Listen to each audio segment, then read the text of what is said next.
Hack, I've got to start with a question that's been bugging people all summer. Yeah. There's a picture that appears on Twitter that one of our former players, Warren Barton, retweeted. Yeah.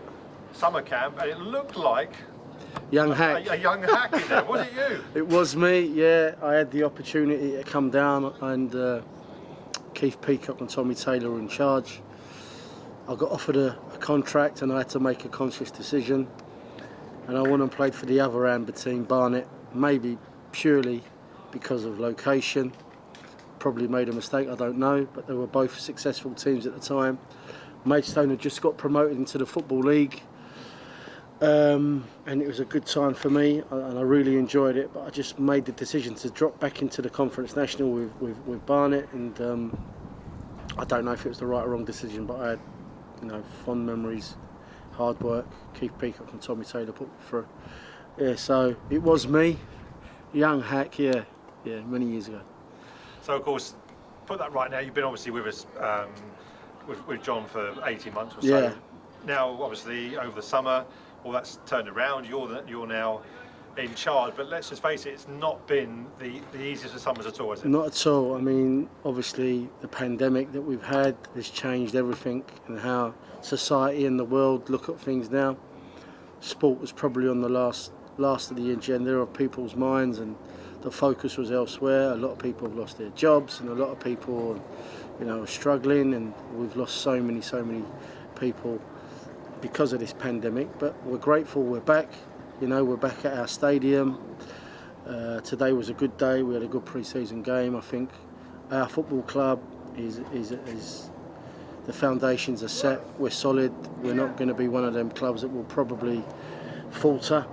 Obviously, we have to, as a football club, cut our cloth accordingly. We're not going to be, all airs and graces and spending loads and loads of money. But that's because of today's, situation we find ourselves in because of this pandemic. And, we will work very, very hard to make sure that we do the best that we possibly can. So that's before we move on to players in a minute, because obviously there's been some new faces. Yeah. I suspect there's obviously more to come. But let's start with the team you've assembled around you, and let's kick off with Terry Harris. Terry Harris is someone I've known for many, many years. He's a personal friend of mine, but I trust him implicitly.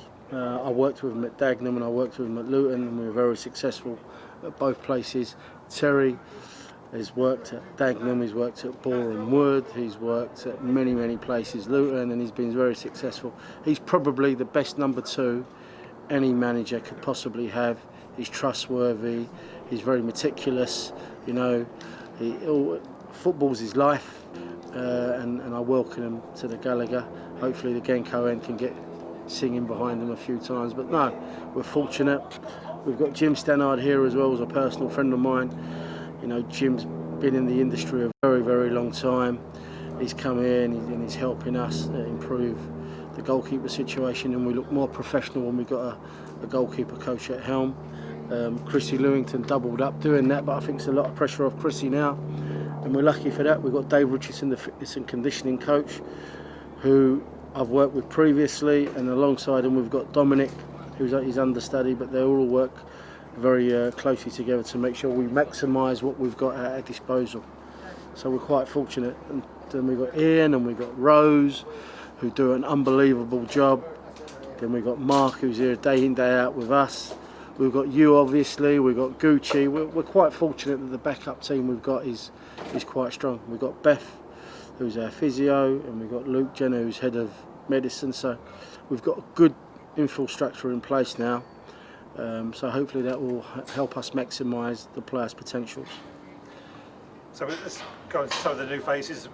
3 that we've been able to announce so far. Obviously more trialists at the last 2 games against Herne Bay and here against Bromley. I mean, Herne Bay was probably a little bit too early, but it was an opportunity for me to get some minutes under the boys. The result's never important pre-season for me, but it's about getting an understanding between players, communication, which is important, and mostly fitness.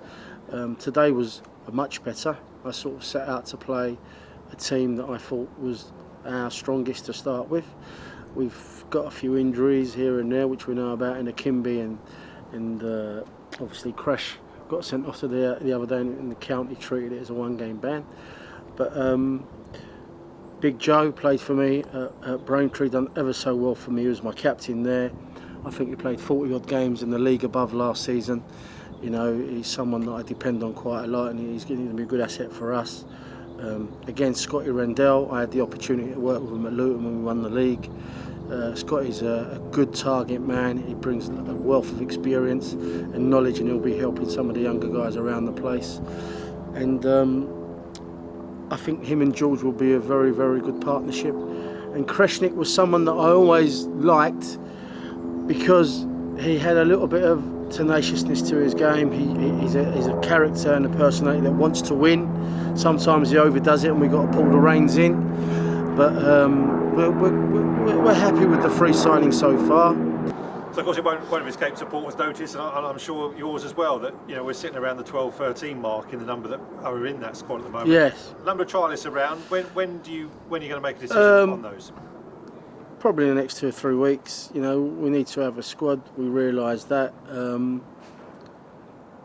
It's a manager's market, isn't it, at the moment, as well as I think the tables have turned because of this pandemic. We don't want to be ruthless to the point where we want to squeeze the players, but we want to get the best player for the best price that we possibly can, and someone that's going to wear the badge with pride and go out and do the best that they possibly can for this football club. And I'm sure with the 11 and 12 that we've got, that's our family. We want to make our family a bit bigger, and hopefully we'll get them boys in shortly. We're looking all the time.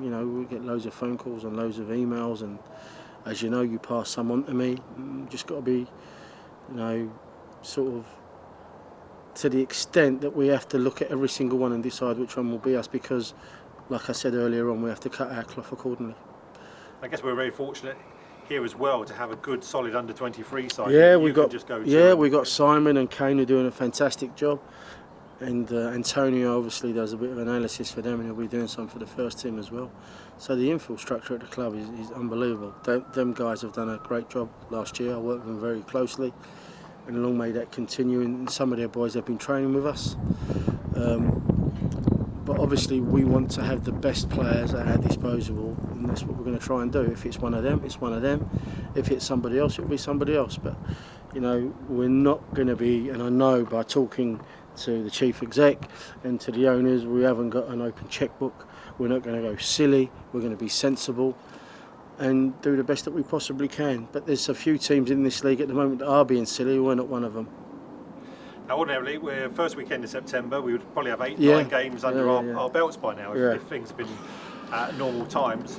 We start in 4 weeks' time, and that's with an FA Cup qualifier. I'm not quite happy about that, really. I'd rather play that in the second or third game, but it is what it is.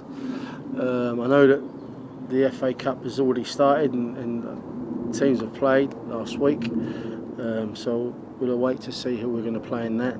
And I know on Tuesday our fixtures come out, so I'll be waiting closely with that. But we'll continue as normal. We'll work hard. We're trying to get the best out of our team. For them supporters that want to travel, we've got Hornchurch on Tuesday, and I don't know what the situation is for following Saturday, but we've got Dagenham at home, so we're getting minutes under our belts, and we're getting an understanding of our structure and how we're going to play. But overall, it's been good. It's been really good. It's good to be back home.